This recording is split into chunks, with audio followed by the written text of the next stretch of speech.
à ce culte conjoint de l'Église Centre Vie Abondante de Montmagny et l'Apocatière et de l'Assemblée Vie Nouvelle de Saint-Malachie pour Beauce-Bellechasse. Alors, il y a 3 façons de suivre les cultes conjoints des 2 églises. La première façon, en ligne sur Zoom. Pour recevoir le lien des rencontres, il suffit tout simplement de s'inscrire par courriel. Au niveau de l'Assemblée Vie Nouvelle, contactez Karine. Au niveau de l'Église Centre Vie Abondante, contactez le bureau de l'Église. La deuxième façon, c'est sur les sites web et les réseaux sociaux respectifs des 2 églises. Pour ceux qui ne peuvent pas suivre la rencontre sur Zoom, vous trouverez diffusé en ligne l'enregistrement des cultes. La troisième façon d'assister sans présentiel à l'église Centre Vie Abondante à Montmagny. Ceci seulement pour les participants de l'église et leurs invités. Je voudrais rapidement vous présenter les règles de sécurité sanitaire à suivre lors de nos participations présentielles. Alors, vous êtes sans ignorer que le masque est bancaire ou par Interact. Pour toute information à ce sujet, vous pouvez contacter Karine pour l'église Vie Nouvelle ou le bureau de l'église à Montmagny pour l'église Centre Vie Abondante ou Chapelle de la Porte. Il est important, bien aimé, de faire parvenir vos dîmes à vos églises pour votre propre bénédiction personnelle et pour l'avancement de l'œuvre du Seigneur dans la région. La soirée conjointe de mobilisation dans la prière sur Zoom pour l'église Centre Vie Abondante et l'église Vie Nouvelle se tiendra samedi 8 mai prochain de 10h à 11h30 le matin. En fait, nous aurons ensemble une rencontre de prière d'intercession dirigée par le pasteur Corneille contre la pandémie. Nous prions aussi pour la mobilisation de l'Église, pour que l'Église s'élève comme l'armée de Dieu dans ce monde tel que Dieu nous appelle à être. Donc, vous pouvez participer en présentiel à la rencontre ici, à l'église de Montmagny, ou sur Zoom, selon votre choix. Ça, c'est pour l'église Centre Vie Abondante et l'église Assemblée Vie Nouvelle. Donc, la rencontre, comme je l'ai dit, se tiendra le samedi 8 mai à partir de 10h, donc de 10h à 11h30. Le culte, le dimanche, aura lieu. La rencontre n'annule pas le culte du dimanche. D'accord? Donc, samedi, on a rencontre à 10h, de 10h à 11h30, et le dimanche, on a culte. C'est le 8. Donc, c'est le 8. Donc, sur ce, je vous remercie, que le Seigneur vous bénisse. Donc, le moment est arrivé d'écouter sa parole. Donc, vous savez, la parole de Dieu, c'est notre nourriture spirituelle. Vous voyez, c'est notre nourriture spirituelle. Un enfant qui ne mange pas normalement, il ne se porte pas bien. Hein? Vous allez voir des enfants atteints de kwashiorkor. Hein? C'est une carence en vitamines. C'est parce qu'il est mal nourri. Hein? Donc, spirituellement, si nous ne voulons pas être malades, mais il faudrait que nous puissions manger la nourriture spirituelle. Alors, ce matin, le Seigneur nous a préparé un plat consistant. Avec toutes les vitamines A, B, C, D, E, F, G. Est-ce qu'il y a la vitamine G? Bon, peut-être la vitamine G, c'est une vitamine spirituelle. Mais ce que je sais, c'est qu'il y a un plat consistant que le Seigneur a préparé pour nous. Je voudrais tout simplement te demander de ne pas être distrait, de prêter l'oreille, de donner toute ton attention à la parole de Dieu. Et je suis convaincu que le Seigneur te bénira ce matin. Alors sur ce, je voudrais rapidement inviter le pasteur François qui va nous présenter la parole de Dieu. Et comme il vient, est-ce que nous pouvons donner une offrande d'acclamation pour la gloire du Seigneur? Merci.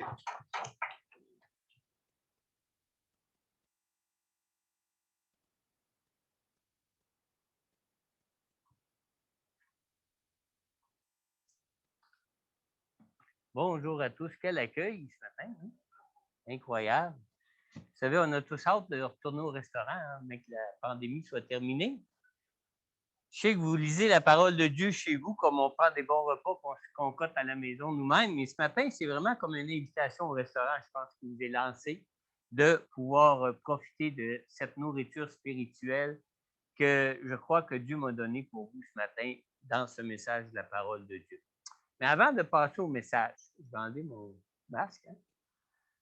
On s'habitue à un moment donné à le faire. Est-ce que c'est commencé? Oui, d'accord.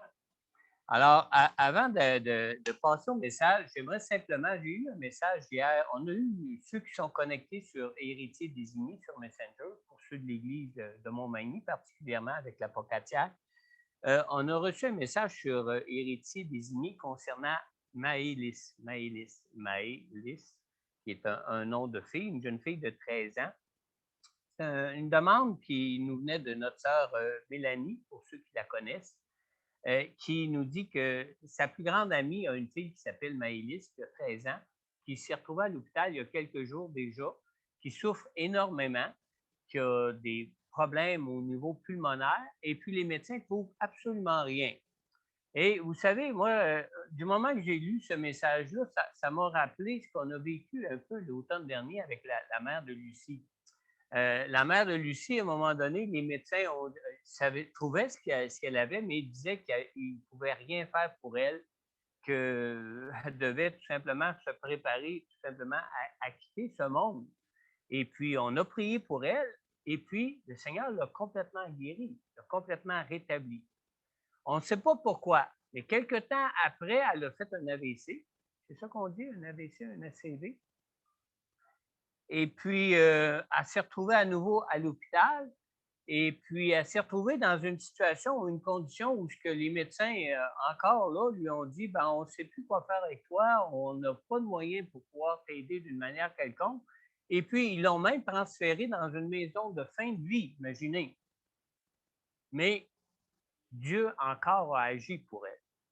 Du moment qu'elle s'est retrouvée en maison de fin de vie, le pasteur Corneille qui est allé la visiter, je pense au moins une fois ou deux fois, quand elle s'est retrouvée en maison de fin de vie, il a pris le temps de prier pour elle, mais Lucie avait demandé aussi qu'on puisse prier pour elle, et puis on a prié pour elle, et elle est ressortie de la maison de fin de vie. Moi, tous ceux que j'ai connus auparavant, avant elle, qui se sont retrouvés en maison de fin de vie, sont sortis morts de la maison de fin de vie. Mais elle est ressortie, vivante et en forme, de la maison de fin de vie. Et je crois que dans le cas de Maëlys, on a à peu près une situation semblable, où ce que si Dieu fait rien, on ne peut pas voir comment est-ce que Maëlys pourrait bien se porter physiquement. On a besoin de l'intervention de la main puissante de Dieu, de notre Dieu qui guérit. Amen. Alors, je vais inviter vraiment chacun de vous qui a écouté ce message de votre maison ou qui est ici assemblé à l'église, de prendre du temps pour Maëlys, qui a 13 ans, de prier pour que Dieu étende sa main de grâce sur elle, sa main puissante qui guérit sur elle, et qu'on puisse vraiment voir un témoignage puissant que notre Dieu encore aujourd'hui est vivant et que notre Dieu guérit encore aujourd'hui. Et là où ce que nous, on ne peut plus rien faire, que Dieu est toujours là et que Dieu peut intervenir. Amen. Je vous le dis particulièrement parce qu'il y a des prophéties qui ont été données, surtout à l'automne 2020, que pour l'année 2021, que Dieu ferait des choses étonnantes qu'on n'est pas habitué de voir.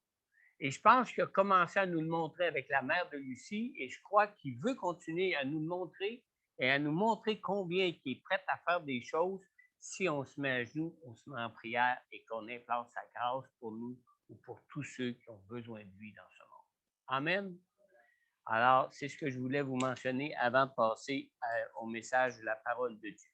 Je vais vous inviter à tourner avec moi dans Actes au chapitre 1. On va lire pour commencer le verset 4 et 5. Comme j'ai dit la semaine passée, dans les prochaines semaines, que ce sera mon tour de prêcher jusqu'au jour de la Pentecôte, je vais vous apporter des messages sur ce qui concerne le baptême du Saint-Esprit. Alors, en Actes au chapitre 1,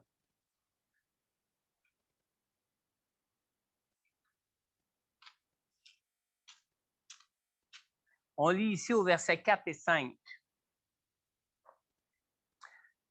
On parle de Jésus ici. Alors qu'il se trouvait en leur compagnie, il leur recommanda de ne pas s'éloigner de Jérusalem, mais d'attendre ce que le Père avait promis. Ce que je vous ai annoncé, leur dit-il. Car Jean a baptisé d'eau, mais vous, dans peu de jours, vous serez baptisés du Saint-Esprit. Est-ce qu'on peut dire Amen à la parole de Dieu? Amen. Prenons le temps de prier ensemble ce matin. C'est important. Seigneur notre Dieu, merci pour ta grâce. Et non seulement pour ta grâce, mais pour toutes tes grâces, Seigneur. Car tu as, Seigneur Dieu, les bras chargés de grâce, de toutes sortes de grâces pour tes enfants, pour nous qui vivons encore dans ce monde ici-bas, Seigneur Dieu.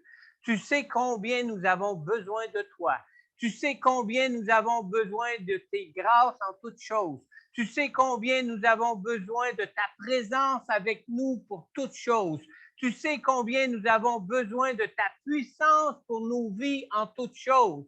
Tu sais combien nous avons besoin d'être conduits, d'être dirigés par toi dans nos vies ici-bas en toutes choses, Seigneur Dieu.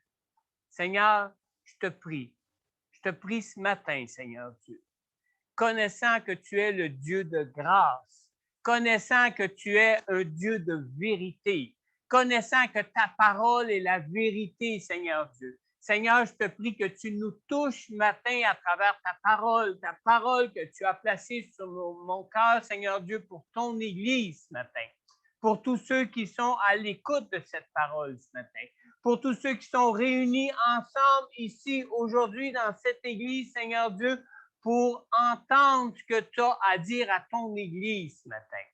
Seigneur Jésus, je te prie que ton Saint-Esprit que tu as libéré, Seigneur Dieu, pour ton Église, Seigneur Dieu, que ton Saint-Esprit réside sur chacun de tes enfants ce matin. Que ton Saint-Esprit enseigne chacun de tes enfants ce matin, Seigneur Dieu, concernant ta volonté pour eux, ta parole pour eux, ton plan de vie pour eux, ton plan de dispensation de grâce pour eux, Seigneur Jésus. Père, agis et agis avec puissance, Seigneur. Seigneur Dieu Tout-Puissant, convainc nos cœurs en ce qui concerne toutes tes grâces pour nous et particulièrement en ce qui concerne notre besoin de ta présence avec nous et de cette plénitude de ton Saint-Esprit en chacun de nous pour nos vies, Seigneur, ce matin. Je te le demande, Père, dans le nom puissant de Jésus. Amen. Amen. Comme on vient de lire dans Acte 1, au chapitre 4 et 5, j'ai intitulé mon message ce matin, devinez quoi? Le baptême du Saint-Esprit. Amen. Dans Acte 1, au verset 4 et 5, Jésus nous dit d'attendre ce que le Père a promis. Car Jean a baptisé d'eau, mais vous, dans peu de jours, vous serez baptisés du Saint-Esprit. Maintenant, on sait que le jour de la Pentecôte arrive bientôt, qu'on fête la Pentecôte, parce que le réel jour de la Pentecôte s'est passé 40 jours après la résurrection de Jésus. Il s'est passé 40 jours après que Jésus soit mort et ressuscité, où ce que Jésus a passé du temps pour apparaître et enseigner ses disciples, continuer de les enseigner. Et la dernière fois qu'il leur a parlé, il leur a dit d'attendre le baptême du Saint-Esprit. Et puis 10 jours après, au jour de la Pentecôte, 40 jours après sa mort, 40 jours après sa résurrection, le Saint-Esprit a été libéré des cieux pour son Église. Maintenant, comment devons-nous nous préparer nos cœurs pour voir le Saint-Esprit se manifester puissamment dans nos vies en fonction de ce que Jésus nous a dit concernant le baptême du Saint-Esprit.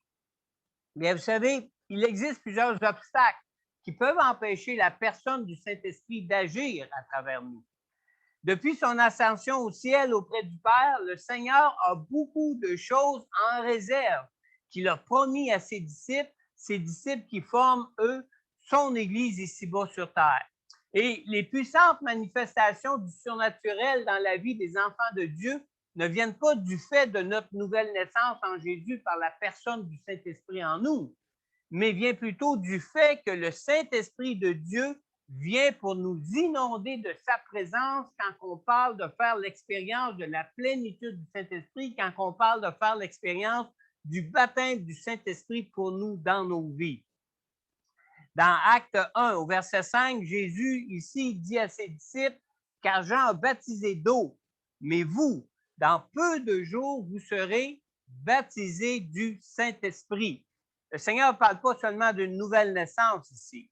Dans Acte 1:8, Jésus explique ce qui concerne cette venue du Saint-Esprit. Il dit, « Mais vous recevrez une puissance lorsque le Saint-Esprit viendra sur vous, et vous serez mes témoins à Jérusalem, dans toute la Judée, dans la Samarie et jusqu'aux extrémités de la terre, jusqu'à Montmagny, jusqu'à Saint-Malachie. » Amen. Alors, c'est pour nous, et c'est pour nous encore aujourd'hui comme ce l'était à l'époque des premiers disciples de Jésus. Maintenant, pourquoi ne sommes-nous pas tous remplis du Saint-Esprit comme les premiers disciples de Jésus l'ont été au jour de la Pentecôte? D'abord, vous devez savoir que les disciples de Jésus n'ont pas tous connu la plénitude du Saint-Esprit le jour que l'Esprit de Dieu est descendu sur les disciples qui étaient réunis dans la chambre haute au jour de la Pentecôte. Saviez-vous ça? Écoutez-moi, suivez-moi bien. Dans Acte 1:15, on lit ici, « À cette époque-là, Pierre se leva au milieu des disciples. Le nombre des personnes réunies était d'environ 120. » Et nous lisons aussi dans 1 Corinthiens, chapitre 15, dans les versets 4 à 6, que Jésus a été enseveli, qu'il est ressuscité le troisième jour, conformément aux Écritures. Ensuite, il est apparu à Céphas, puis aux 12. Et après cela, il est apparu à plus de 500 frères et sœurs à la fois, dont la plupart sont encore vivants et dont quelques-uns sont morts. Alors, si vous savez bien compter, comme notre comptable ici en arrière, si on sait bien compter, tous les disciples de Jésus ne se trouvaient pas dans la chambre haute le jour de la Pentecôte. Sur les 500 à qui Jésus était apparu après sa résurrection avant de retourner auprès du Père dans le ciel, seulement 120 se trouvaient dans la chambre haute le jour de la Pentecôte. Il en manquait, hein? Plus que la moitié, bien. Suivez-moi bien. Donc, le jour de la Pentecôte, tous les premiers disciples de Jésus n'ont pas fait l'expérience du baptême du Saint-Esprit comme c'est la prétention de ceux qui confondent la nouvelle naissance avec l'expérience du baptême du Saint-Esprit qui a eu lieu le jour de la Pentecôte. Le Saint-Esprit vient habiter dans le croyant quand? Au moment où l'on se repent de nos péchés et que nous plaçons notre foi en Jésus pour être pardonnés et devenir enfants de Dieu. Amen. Tandis que le jour de la Pentecôte, le Saint-Esprit de Dieu a été donné pour revêtir l'Église de la puissance de Dieu en baptisant du Saint-Esprit les croyants qui recherchaient sa plénitude comme Jésus l'avait promis. Amen. Alors ce matin, je veux vous partager deux choses. Deux choses que le Seigneur m'a montrées qui peuvent faire obstacle à la plénitude du Saint-Esprit dans la vie du croyant né nouveau en Jésus. Parce que c'est vrai que ce n'est pas tous qui arrivent à faire l'expérience de cette plénitude-là. Nous avons déjà vu ensemble dans la parole de Dieu que tous ceux qui font l'expérience du baptême du Saint-Esprit, selon ce qu'on lit dans la parole, ont tous un signe en commun qui est le parler en langue. Je ne veux pas vous parler de ce signe ce matin.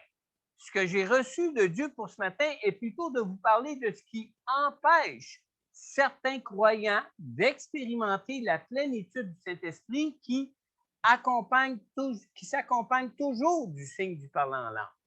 Vous savez, dans 1 Corinthiens, chapitre 14, dans la première partie du verset 5, l'apôtre Paul dit ici, « Je désire que vous parliez tous en langue, mais encore plus que vous prophétisiez. » Alors ici, le désir qui est exprimé par l'apôtre Paul est le désir même de Dieu pour tous les croyants. Ce que Paul émet comme désir ici est le désir même du cœur de Dieu pour tous les croyants. Pourquoi peut-on faire une telle affirmation? Vous allez dire, le pasteur, il est fort d'aller mettre le désir de Dieu de Paul comme si c'était le désir de Dieu, mais écoutez bien, c'est la volonté de Dieu qui nous est donnée ici dans ce verset parce que tout ce que l'on trouve dans la Bible est la parole même de Dieu, même si elle a été exprimée comme étant aussi un désir de l'apôtre Paul. Si Dieu ne voulait pas que tous arrivent à parler en langue en faisant l'expérience du baptême dans le Saint-Esprit, le Seigneur lui-même, de par sa toute-puissance, n'aurait pas permis que ce verset soit gardé dans sa parole qui est la vérité. Amen. Est-ce que je peux entendre un Amen? Amen. De toute façon, c'est ce qu'on croit, que tout ce qui est dans la Bible, nous croyons que c'est la parole de Dieu. Et non pas tantôt la parole de Paul et tantôt la parole de Dieu. Amen.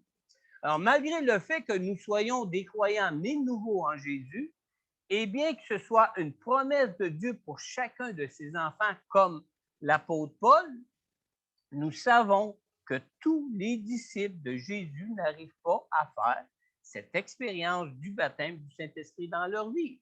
Et c'est pour ça qu'il dit qu'il désire que tous parlent en langue. Maintenant, ce qui peut empêcher un disciple de Jésus de faire cette expérience du baptême dans le Saint-Esprit ne se trouve pas du côté de Dieu, mais bien plutôt du côté du croyant. La puissance pour faire l'expérience du baptême du Saint-Esprit a bel et bien été libérée au jour de la Pentecôte, comme ça a été promis par le Père. Alors, s'il y a des problèmes, ça ne vient pas du côté du Père, de Dieu, ça vient plutôt du côté du croyant.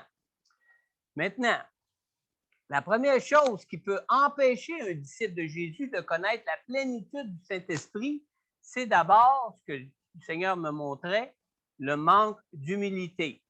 On lit dans 1 Pierre au chapitre 5, au verset 6. Je n'ai pas le verset au complet. J'aimerais qu'on le lise au complet. Je vais tourner ici dans 1 Pierre chapitre 5.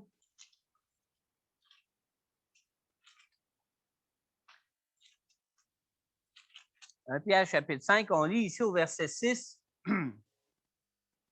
Humiliez-vous donc sous la puissante main de Dieu afin qu'il vous élève au moment voulu. Alors, on lit bien ici, humiliez-vous donc sous la puissante main de Dieu.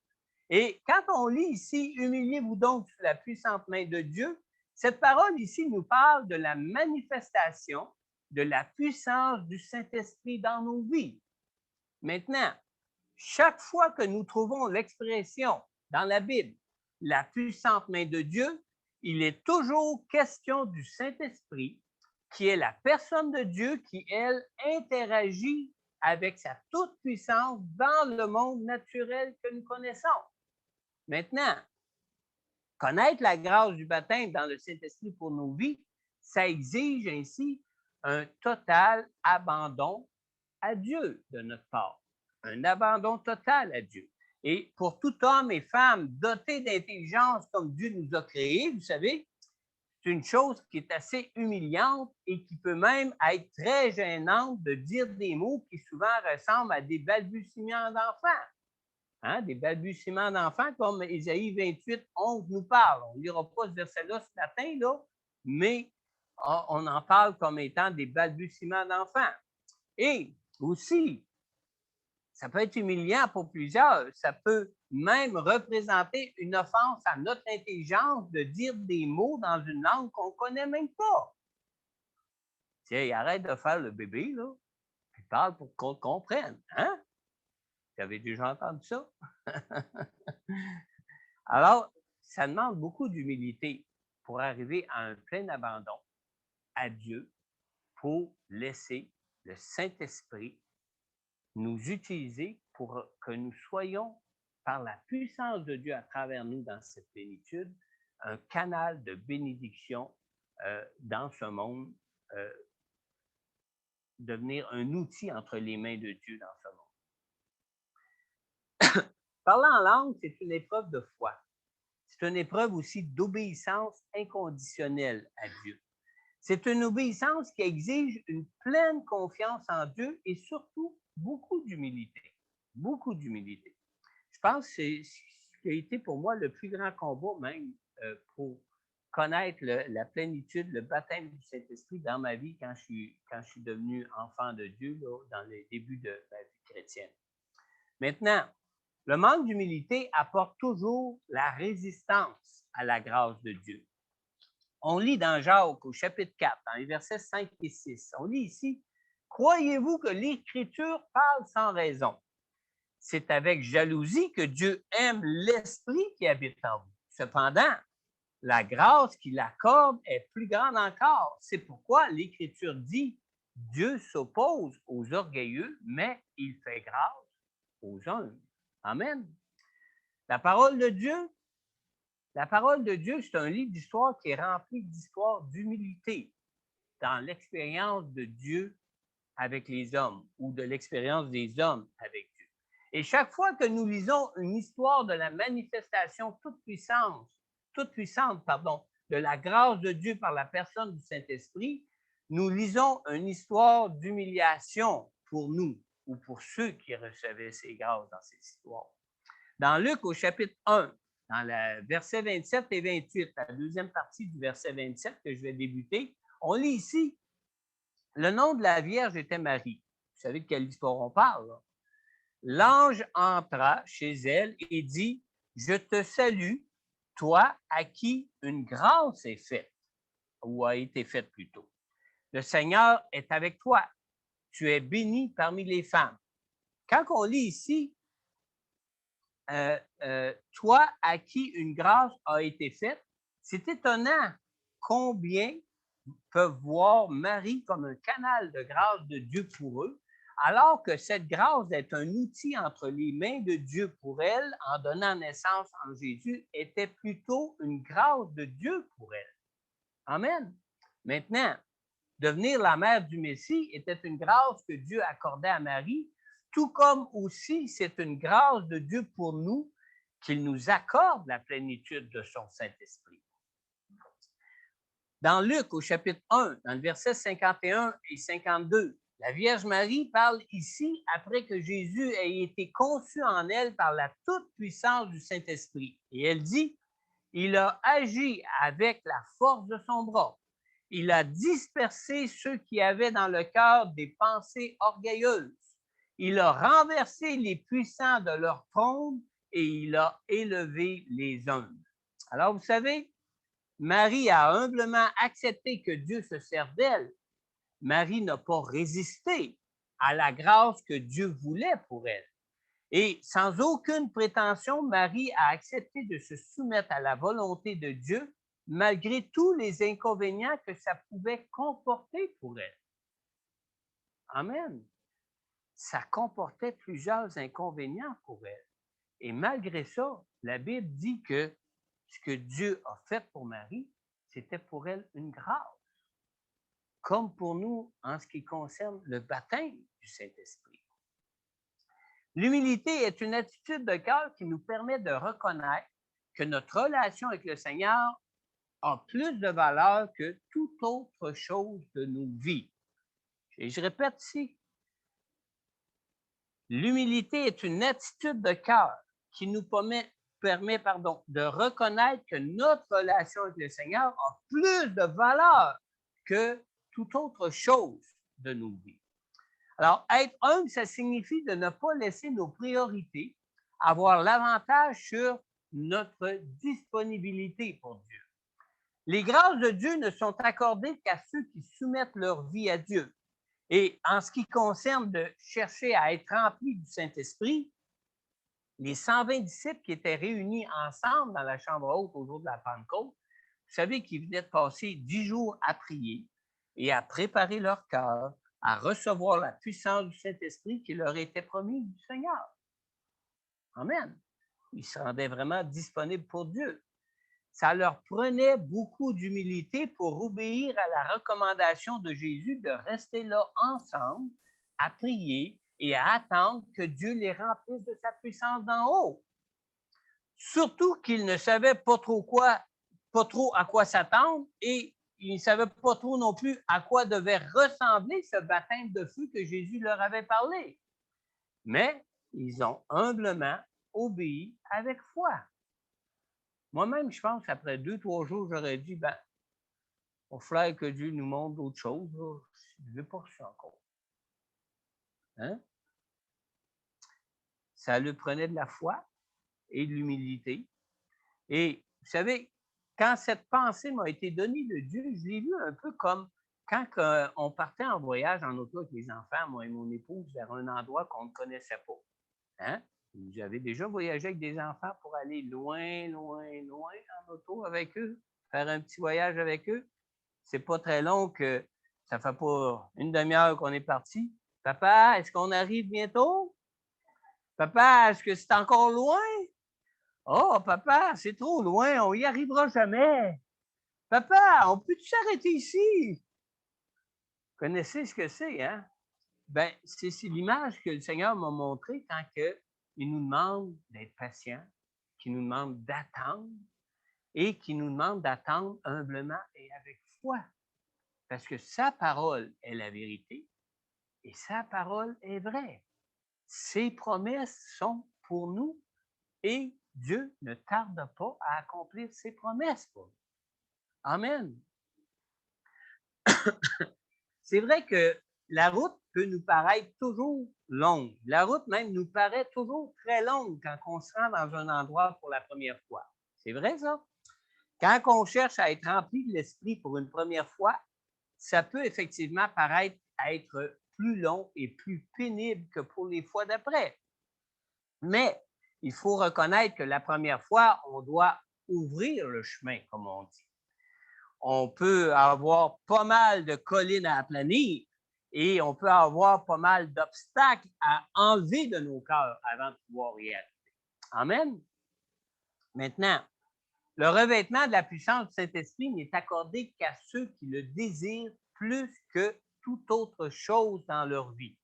Dans Jean chapitre 7, au verset 37, Jésus nous dit ici, le dernier jour, le grand jour de la fête, Jésus, debout, s'écria, si quelqu'un a soif, qu'il vienne à moi et qu'il boive. Et on sait dans les versets suivants que Dieu, quand il parlait d'avoir soif, qu'il parlait évidemment du Saint-Esprit qui devait être donné. Maintenant, chercher à cultiver notre relation avec le Seigneur par la personne du Saint-Esprit jusqu'à faire l'expérience de cette plénitude en nous, ça se fait toujours en fonction du désir de notre cœur. Tout le temps en fonction du désir de notre cœur. Pour moi, aspirer à être constamment rempli par le Saint-Esprit de Dieu, c'est un peu comme aller à la pêche. Vous trouvez ça drôle quand il parle de mon gros poisson, ça retourne ce matin. Pour ceux qui connaissent mon Facebook, vous avez vu ma photo de profil avec le gros poisson que je tiens à 2 mains tellement qu'il est gros? Hein? Vous l'avez vu sur mon Facebook? Ce n'est pas le plus gros, vous savez, que j'ai jamais pogné. J'en ai déjà pogné un plus gros, mais au moment où j'ai mis en ligne mon Facebook, je ne trouvais pas cette photo. Puis quand je l'ai retrouvée, cette photo du poisson plus gros, je trouvais que je paraissais mieux sur la première. Mais ce poisson-là, ce qu'il faut que vous sachiez, c'est que ce poisson-là représente bien le désir que j'ai de voir le Seigneur manifester sa puissance à travers moi dans ma vie. Et vous savez, pour pêcher ce gros poisson-là, pour se rendre à l'endroit où j'ai sorti ce gros crochet de l'eau, ça prend à partir de Montmagny 16 heures de route en auto. Et 16 heures de route, ça, c'est si on ne rencontre aucun problème sur la route. Et 16 heures de route, c'est sans compter les arrêts pour les repas ou autre chose pour se rendre là-bas. savez, je ne pense pas qu'on puisse embarquer dans l'auto puis se rendre là-bas en 16 heures sans s'arrêter, au moins pour aller au petit coin. Alors, c'est plus que 16 heures de route, finalement, que ça peut demander. Mais je ne ferai pas 16 heures de route pour aller et 16 heures de route pour revenir pour aller pêcher du petit poisson comme on peut en pêcher partout dans les alentours. Amen. C'est la même chose quand on recherche le baptême du Saint-Esprit. C'est pour connaître une expérience de plénitude de Dieu qui est beaucoup plus satisfaisante et beaucoup plus impressionnante que le simple fait d'être habité du Saint-Esprit et de mener sa petite vie tranquille chez nous. Amen. Attendre le baptême du Saint-Esprit peut nous sembler interminable, comme lorsque je fais cette longue route pour me rendre à la pêche. Mais comme quand je me rends à la pêche, vous savez, l'aventure ne commence pas seulement une fois rendu sur place. L'aventure débute dès qu'on se met en route pour s'y rendre. Mon épouse, des fois, dit « Oh, c'est trop loin aller là-bas. » Je dis « Ben non, on est en vacances. Là. On est déjà en vacances, puis du moment qu'on part pour aller là-bas, on est déjà en vacances. » C'est la même chose quand on est dans l'attente. C'est la même chose quand on recherche et qu'on a un désir sincère de connaître cette expérience de plénitude de Dieu pour nous dans nos vies. Déjà, d'être dans l'attente et dans la recherche pour y arriver, c'est déjà une bénédiction parce que déjà, on connaît déjà la bénédiction de la présence de Dieu en nous et on connaît déjà la présence du Saint-Esprit en nous. C'est juste qu'on peut en désirer une plus grande plénitude et une plus importante expérience encore, qui est celle du baptême du Saint-Esprit. Se tenir dans la présence de Dieu, c'est déjà en soi une grâce de Dieu qui nous comble. Et même si la pêche n'est pas toujours miraculeuse, quand le Saint-Esprit est pleinement présent, sa présence, elle, est toujours évidente. Et ça nous compte vraiment. Le désir que ça comporte une fois que sa présence est évidente est de lui obéir humblement. Lui obéir simplement, humblement. Ce n'est qu'au moment qu'on lui obéit humblement que la toute-puissance de Dieu est libérée. Amen. Dernier point, plus rapidement. La deuxième chose qui peut empêcher un disciple de Jésus de connaître la plénitude du Saint-Esprit pour lui dans sa vie, c'est le manque d'unité avec le corps, le manque d'unité avec ses frères et ses sœurs. On lit dans Philippiens au chapitre 2, dans les versets 1 à 4. Vous pouvez prendre le temps de tourner, vous ne l'aurez pas ici à l'écran. Philippiens chapitre 2, les versets 1 à 4. On lit ici. S'il y a donc de l'encouragement en Christ, s'il y a de la consolation dans l'amour, s'il y a une communion de l'esprit, s'il y a de la tendresse et de la compassion, rendez ma joie parfaite en vivant en plein accord. Ayez un amour, un même cœur, une unité de pensée. Ne faites rien par esprit de rivalité ou par désir d'une gloire sans valeur, mais avec humilité, considérez les autres comme supérieurs à vous-même. Que chacun de vous, au lieu de regarder à ses propres intérêts, regarde aussi à ceux des autres. On vient de lire au verset 3, avec humilité, considérez les autres comme supérieurs à vous-même. Alors, le manque d'humilité cause le manque d'unité. Et le manque d'unité, ça apporte quoi? Le manque d'unité apporte un déclin spirituel. Vous savez, quand les disciples de Jésus étaient unis ensemble dans la chambre haute, la puissance du Saint-Esprit a été abondamment répandue au milieu d'eux. Et comme les disciples qui étaient ensemble et qui priaient d'un commun accord dans la chambre haute, on lit dans Jean au chapitre 17, dans les versets 22 à 23, vous savez que Jésus a prié pour l'unité de ses enfants, pour l'unité des croyants. Jésus a prié, il dit, « Je leur ai donné la gloire que tu m'as donnée, afin qu'ils soient un, comme nous sommes un. Moi en eux et toi en moi, afin qu'ils soient parfaitement un, et qu'ainsi le monde reconnaisse que tu m'as envoyé et que tu les as aimés comme tu m'as aimé. » Quand on lit ça, il me semble que la prière de Jésus pour l'unité de ses disciples qui forment son Église ne s'est pas constamment, pleinement exaucée en tout temps depuis le jour de la Pentecôte où le Saint-Esprit a été donné. Hein? Il va de soi que l'humilité, c'est une chose essentielle pour vivre en harmonie et en unité, non seulement avec Dieu, mais aussi les uns avec les autres. Pourquoi c'est important en ce qui concerne l'expérience du baptême du Saint-Esprit? Vous savez, que nous ayons reçu 5 talents ou seulement que nous ayons reçu seulement qu'un talent, nous devons toujours considérer les autres comme supérieurs à nous-mêmes. Amen. Vous savez, l'orgueil, c'est une chose qui rend aveugle. Et les révélations qui sont faussées par l'aveuglement d'une personne peuvent amener inévitablement des divisions dans l'Église et elles font automatiquement obstacle à l'avancement spirituel de chacun. Maintenant, remarquez que l'unité n'est pas l'unanimité. Il y a une grande différence entre les deux, même s'il y a juste un UN de différent, là. Plus que le mi aussi. Pardonnez-moi, j'ai encore des frissons, une crampe de cerveau, comme disait un de mes amis.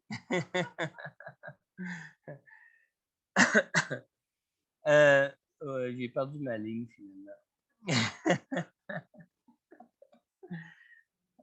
OK.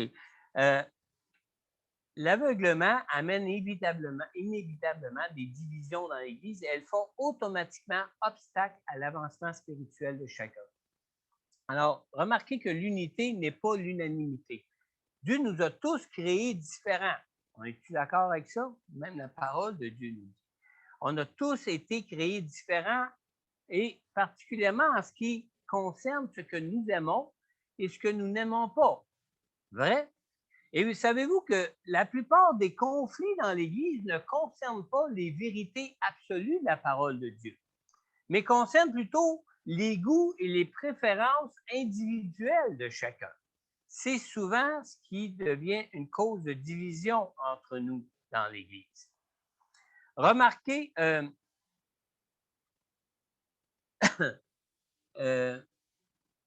pour édifier l'Église, Dieu ne peut pas utiliser puissamment quelqu'un qui va prôner ses idéologies personnelles et qui va réprimer celles des autres. Il ne peut pas utiliser une telle personne. Alors, la manifestation des dons du Saint-Esprit de Dieu vise révéler Dieu et conduire le croyant dans le plan de la grâce pour sa vie et non pas dans nos idéologies personnelles. Amen. Dans 1 Corinthiens, chapitre 12, et au verset 7, on lit ici, « Or, à chacun, la manifestation de l'Esprit est donnée pour le bien de tous. » Alors, les manifestations des dons de l'Esprit qui nous viennent suite au baptême du Saint-Esprit ne nous ont pas été données pour servir nos goûts personnels ou nos vues égocentriques de la manière que les choses de la vie devraient se faire, mais bien plutôt, ils nous ont été donnés pour l'avancement de tous et pour le bien de tous, le bien spirituel de tous. Mais lorsque l'on parle du bien de tous, on parle du plan de vie parfait que Dieu veut et que Dieu a pour chacun de nous. Et ce plan, n'est pas que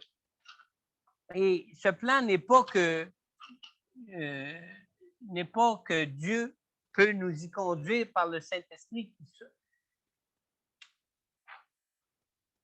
Ce plan n'est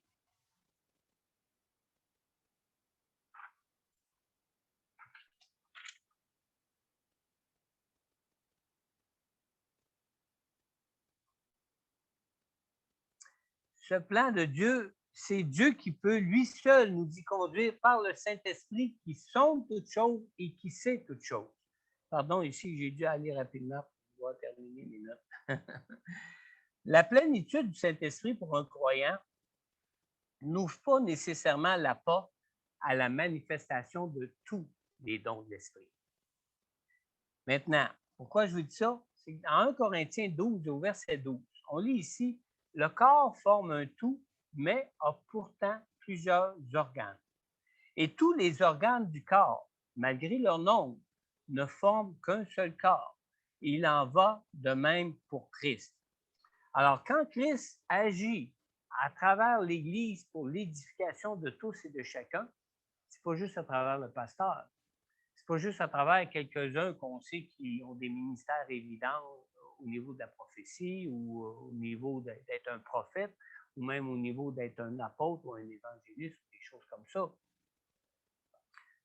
C'est important d'être en unité pour être utilisé par Dieu, pour manifester les dons de l'Esprit suite à notre plénitude du Saint-Esprit en nous par l'expérience du baptême du Saint-Esprit.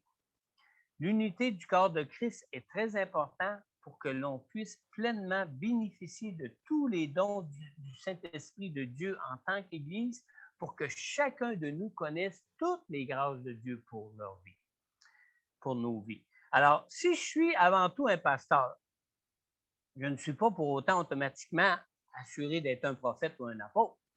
Amen. Même, il y a des gens, des fois, qui disent « Oh, pasteur, qu'est-ce que je devrais faire? Qu'est-ce que… » Puis, ils veulent que je lui dise c'est quoi que Dieu veut pour leur vie. Savez-vous que je lui dis dans ce temps-là? Je dis « Moi, je suis juste un pasteur. Je peux te dire en fonction de mon rôle pastoral, en fonction de ce que je connais de Dieu, si ça, ce que tu peux choisir est dans les voies de Dieu ou pas. Mais en tant que pasteur, moi, je ne suis pas Dieu. Puis, je n'ai pas tous les dons du Saint-Esprit quand je veux.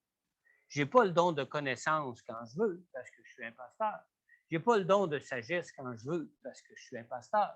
On l'a quand on est rempli du Saint-Esprit et que Dieu sait qu'il peut nous utiliser auprès d'un autre croyant dans une situation particulière.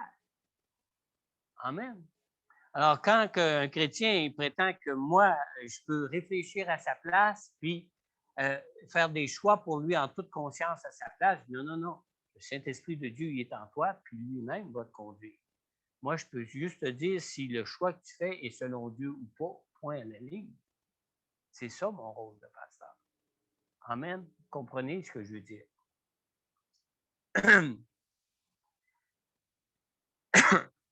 Alors, si je suis avant tout un pasteur, je ne suis pas pour autant automatiquement un prophète ou un apôtre. Je ne serai peut-être même jamais utilisé par Dieu pour opérer même des dons de miracles ou de guérison.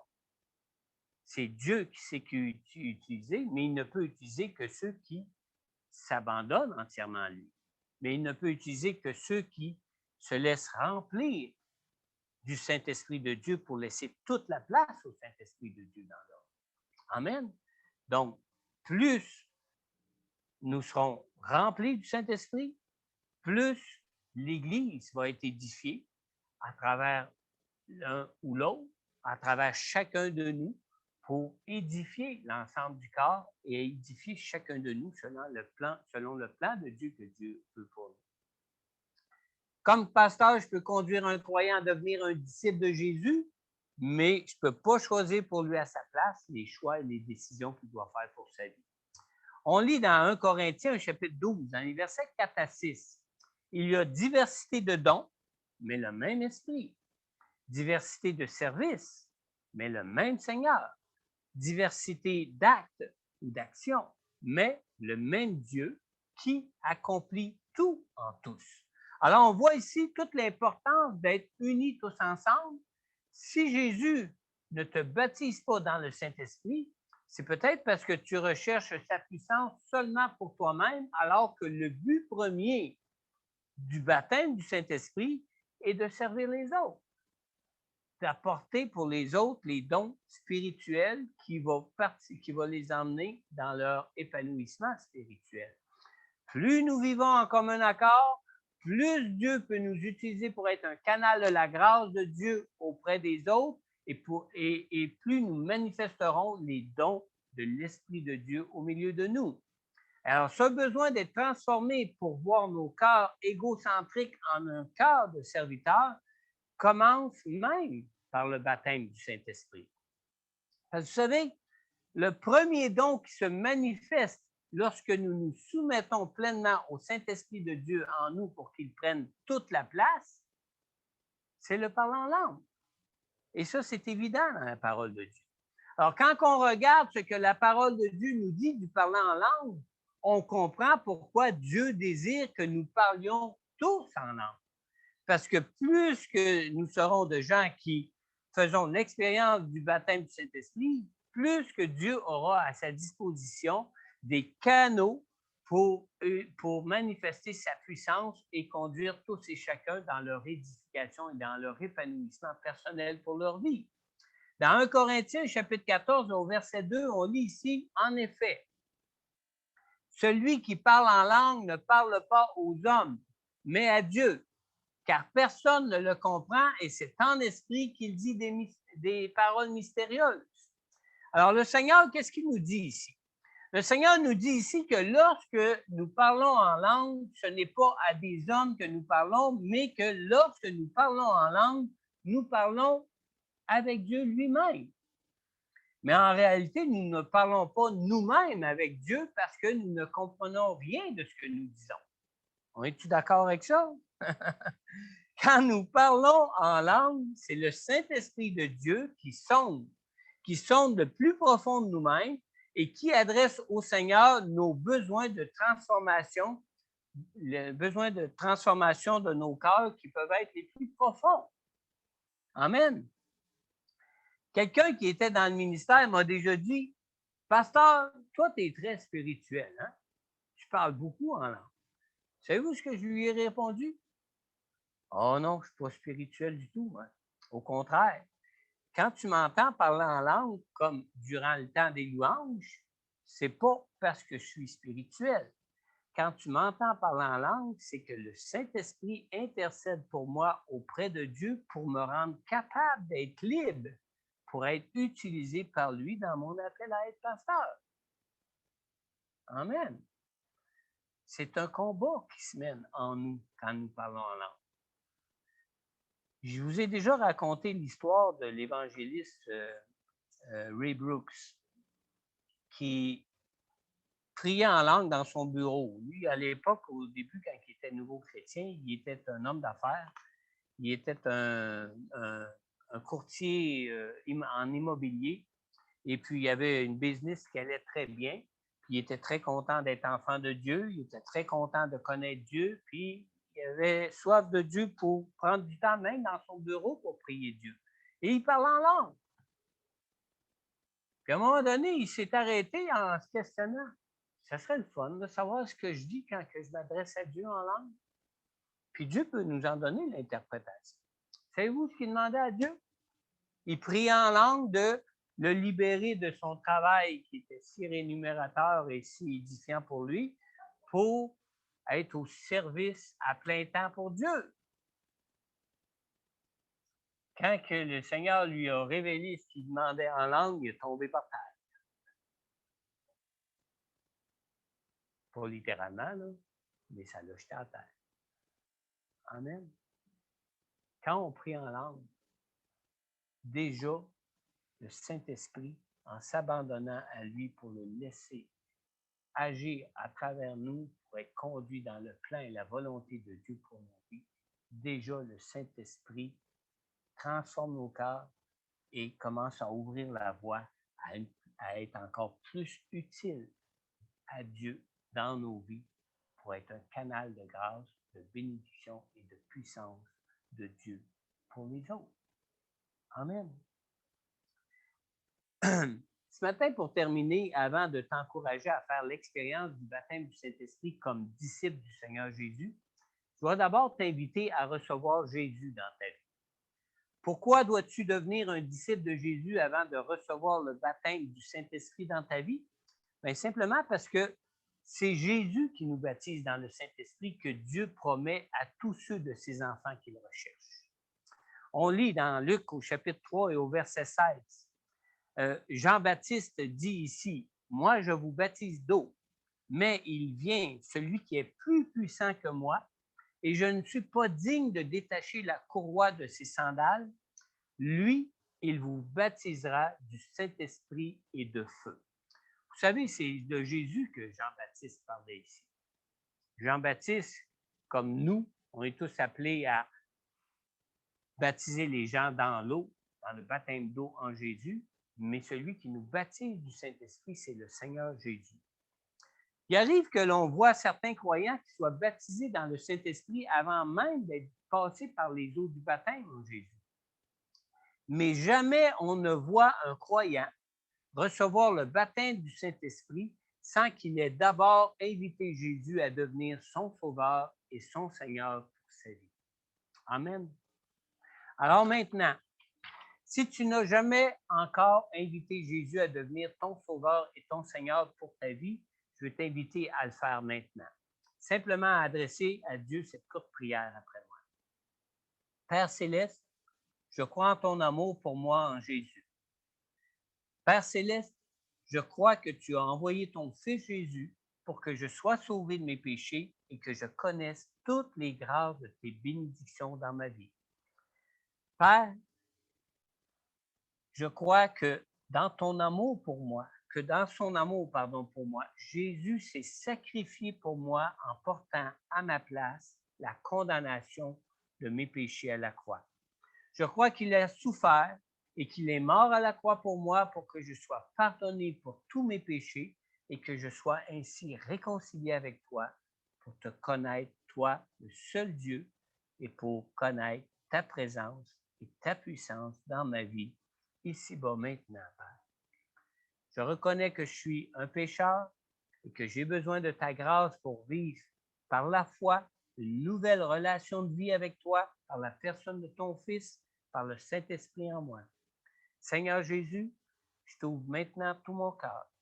Je te prie, Seigneur, d'entrer maintenant dans ma vie. Je te le demande, Père, dans le nom de Jésus, ton Fils, mort et ressuscité pour moi. Et si tu as fait sincèrement cette prière dans ton cœur ce matin, tu peux dire Amen.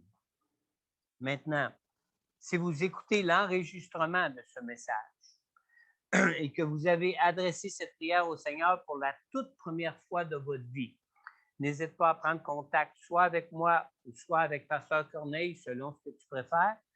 Nous pourrons prendre contact avec toi par la suite pour prier pour toi personnellement et pour répondre à toutes tes questions, soit sur Jésus ou pour toutes tes questions en ce qui peut concerner la présence de Dieu par la personne du Saint-Esprit avec toi pour ta vie maintenant. Aussi, pour tous ceux qui avaient déjà fait cette prière pour accueillir Jésus dans votre vie auparavant, avant aujourd'hui, la question que j'ai pour toi maintenant, ce matin, c'est celle-ci. As-tu déjà fait l'expérience du baptême du Saint-Esprit? Si tu as déjà parlé en langue, tu peux donc répondre oui.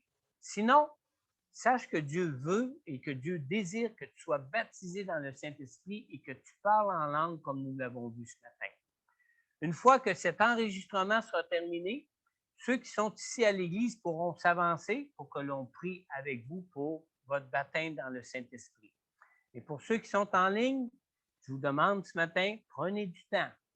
Prenez du temps, mettez du temps à part avec Jésus pour lui demander de vous baptiser dans le Saint-Esprit et attendez-le. Attendez-vous à faire l'expérience du baptême du Saint-Esprit pour vos vies.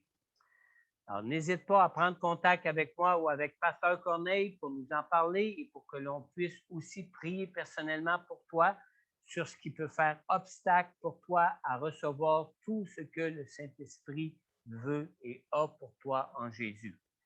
Nous allons maintenant mettre fin à cet enregistrement en terminant par la prière et par la suite, ceux qui sont présents pourront ici s'avancer. Père éternel, merci pour toutes tes grâces, Seigneur. Père éternel, merci de ce que Jésus soit venu ici-bas sur terre, Seigneur. Mais surtout, Seigneur, merci pour Jésus qui a ouvert le ciel pour nous afin que l'on puisse connaître à travers lui la présence de ton Saint-Esprit en nous dans cette vie ici-bas maintenant, Seigneur. Et merci, Seigneur Dieu, de Jésus qui lui-même, Seigneur Dieu, peut nous plonger pleinement dans la présence de la puissance de ton Saint-Esprit, Seigneur Dieu, pour qu'on te connaisse pleinement et connaisse ta puissance à travers nous, dans nos vies ici-bas maintenant, Seigneur. Seigneur, viens déjà transformer nos cœurs, Seigneur. Viens déjà, Seigneur Dieu Tout-Puissant, nous donner un désir de ta vérité, Seigneur Dieu, pour recevoir pleinement tout ce qui concerne ta parole sur la vie de ton Saint-Esprit en chacun de nous, Seigneur. Sur le baptême et la puissance et la plénitude de ton Saint-Esprit pour agir en nous, Seigneur. Et Seigneur, que ton Saint-Esprit nous conduise à une pleine transformation de cœur pour qu'on puisse ainsi, Seigneur Dieu, pleinement te servir en toutes choses, Seigneur Dieu, et t'appartenir pleinement pour servir à ta gloire dans nos vies ici-bas, Seigneur. On te le demande, Père, dans le nom puissant de Jésus. Amen. Alors, soyez comblés en Jésus de toutes les grâces de Dieu pour vos vies. Et je vous dis à dimanche prochain pour notre prochaine rencontre. Dimanche prochain, Pasteur Corneille nous apportera la parole.